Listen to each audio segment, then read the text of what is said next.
Live mula sa Bacoor sa Cavite, nasa front line ng balitang yan si Gary De Leon. Gary, gaano kalala ang epekto ng habagat dyan?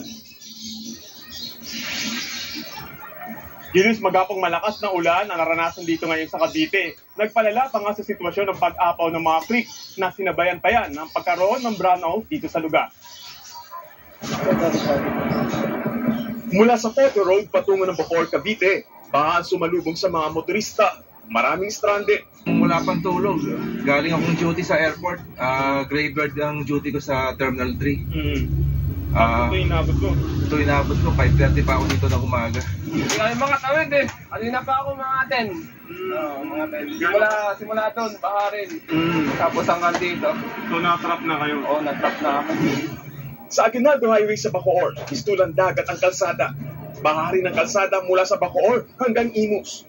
Ilang kilometro din yung nilalakad ng mga kababayan natin sa tubig baha dito sa Bacoor, Cavite. Yung iba kasi hindi maiwasang lumabas para bumili ng pagkain mula na magkaroon ng brownout kagabi rito. Kaya pahirap pa yung sitwasyon nila. Bukod sa baha ay wala din public transport na masasakyan para makarating sa kanilang mga patutunguhan. Abot binti naman ang baha sa Barangay Bayanan. Pinasok ng tubig ang mga bahay at establishmentong nagsara muna dahil binaha na nga, wala pang kuryente simula kagabi. Sa kabila niyan, ilang bata ang nagawa pang mag-swimming sa baha. Hindi ka taga-Bacoor pag di nakadanas ang baha rito. Kami na nag-a-adjust. Parang ganun dito. May libreng sakay naman ang pamahalang lungsod ng Bacoor sa mga stranded.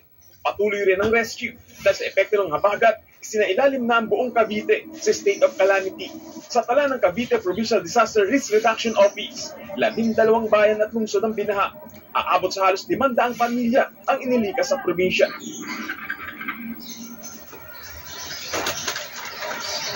Julius, ito yung sitwasyon ngayon dito sa Bacoor, Cavite. Ito yung area ng Binakayan. Makikita ninyo sa aking likuran ay tambak pa rin yung tao na stranded dahil hindi pa rin humuhupa yung baha rito sa lugar. No? Pero may ilang parte na ng Bacoor, Cavite ang may kuryente na ngayon. Kaya may mga ilaw na tayong nakikita pero mas marami pa raw mga bahay sa ngayon. Dito sa area ng Aguinaldo Highway ay wala pa rin kuryente at magdamag pa rin sila sa dilim. Kahapon naman ay nakatagpuan naman ng isang bangkay ng lalaki ang taga Cavite rin. Pero wala pa raw nare-report ang PDRMO tungkol dito kaya hindi pa raw nila to may bilang kung ito nga ay parte ng nasalanta ng habagat. Julius.